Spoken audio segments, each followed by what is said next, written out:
the M1 Abrams. For decades, it's been pretty much the undisputed king of the battlefield, a 73-ton symbol of American military might. But its origin story? Well, it isn't one of flawless design or some inevitable victory. It's actually a story of failure, of controversy, and a really high-stakes gamble that almost didn't happen. You see, the journey of this tank, from just an idea on a drawing board to the beast you see here, is just an incredible tale of spectacular failure, really intense corporate rivalry, and a political gamble that changed absolutely everything. To really get the Abrams, you have to rewind. We've got to go back to the project that came before it, which was, frankly, a futuristic, ambitious, and ultimately colossal failure. Okay, so meet the MBT-70. This thing was supposed to be the tank of the future. It was a joint project between the US and West Germany, and it was packed with all this wild, unconventional technology that was, to put it nicely, deeply flawed. I mean, the design was just completely over the top. They put the driver in the turret with the rest of the crew, which is just bizarre. And they armed it with this massive 152mm gun that could even launch missiles, but the whole project was a total mess. The US and Germany just could not agree on the most basic things, costs were skyrocketing, and so in 1970, the whole thing got canceled. This left the US Army in a real bind, stuck with its aging M60s and desperately needing a brand new tank. So, with the ghost of the MB-70 looming over them, the Army launched a new competition, the M1 program. And you better believe, after that expensive disaster, they had one ironclad rule: stay on budget. And this set the stage for a classic corporate showdown.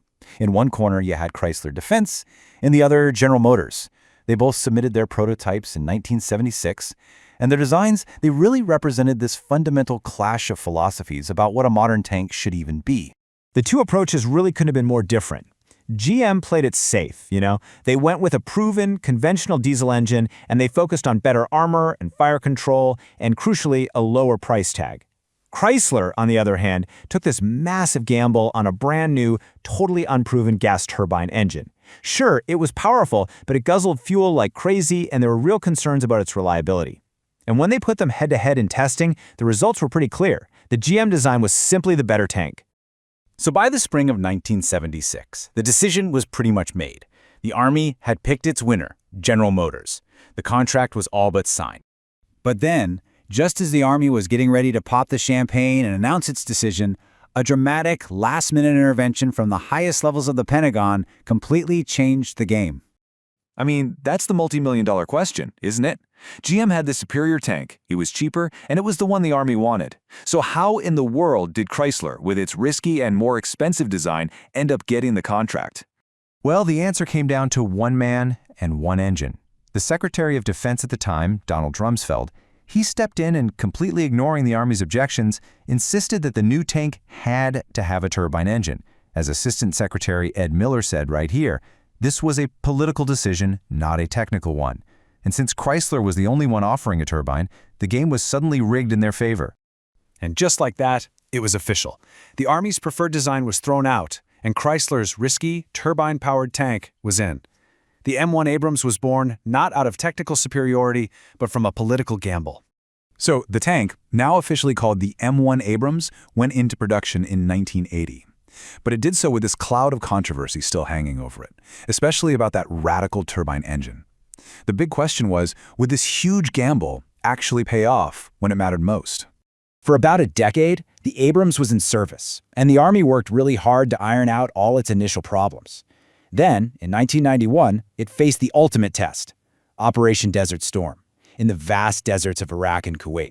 In actual combat, the Abrams, specifically the upgraded M1A1 version, had a massive, decisive advantage. You see, its advanced thermal sights and its incredibly powerful main gun meant that it could see and destroy Iraqi tanks long before the Iraqis even knew they were being targeted.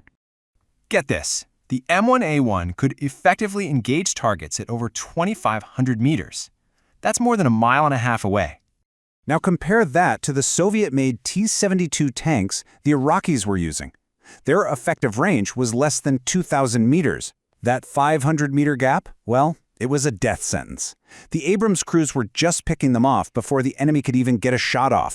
So, after all the controversy, all the politics, what was the final verdict from the battlefield? When it came to tank-on-tank combat, the number of Abrams destroyed by enemy tank fire was 0. Not a single one.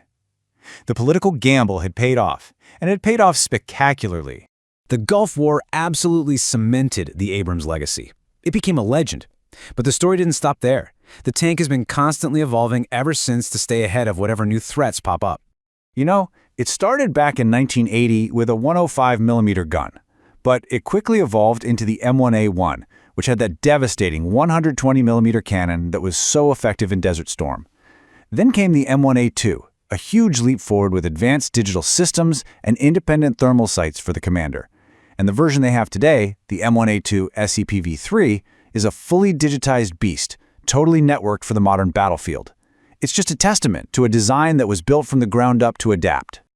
So there you have it, the M1 Abrams, a tank that was born not from a perfect plan, but from a spectacular failure, a bitter corporate rivalry, and a seriously controversial political decision, went on to become an absolute battlefield legend. It's an amazing testament to a risky gamble that really paid off. But that leaves us with one final thought, doesn't it? In an age of drones, cyber warfare, and all these new threats, what does the future really hold for machines like this?